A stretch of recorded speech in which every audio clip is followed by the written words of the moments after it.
পাইছে নহয় কোনো মাৰ্ডাৰ কেছেছ থাকে মানুহে যদি উৎপাত কৰে এইবাৰ কিন্তু আপোনাৰ প্ৰধান নিৰীক্ষক নকৰো এইবাৰ আপোনালোকে কোনো ৰঙা চকু চাবলৈকে ভয় নকৰিব ৰঙা চকু কাকো ভয় নকৰিব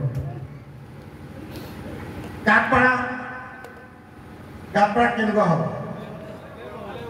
কাপৰাত এটা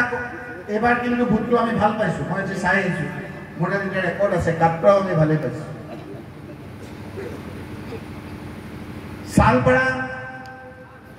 শালপাৰাৰ এজন মানুহ যে গুচি গৈছে তেওঁ মানে এই কাৰণে মোৰ কেতিয়াবা ভাল নালাগে এই যে আপোনালোকে যে কয় যে কংগ্ৰেছত লৈ লওক এই লৈ লওঁ আকৌ সেই যিবিলাক ধুনীয়া মানুহ যিবিলাক এজিপি পৰা আহে আকৌ এই সময়খিনিত উৎপাত এটা আৰম্ভ কৰে এজন মানুহ গুচি গ'ল নহয় হয় নহয় তেওঁ যোৱাৰ কাৰণে আমাৰ ভাল হৈছে নে বেয়া হৈছে গতিকে কিছুমান চাফা খোৱা ভাল মাত্ৰ আৰু আপোনাৰ ছমাহ এই বাই ইলেকশ্যনৰ পিছতে কেন্দ্ৰত কংগ্ৰেছৰ নেতৃত্বত আমাৰ চৰকাৰ হ'ব আপোনালোকে চাই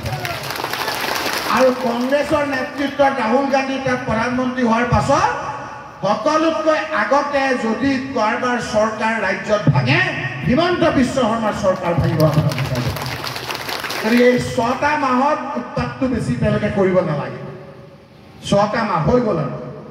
গৌৰৱ গগৈ দেখিলে কেনেকৈ জিকিলে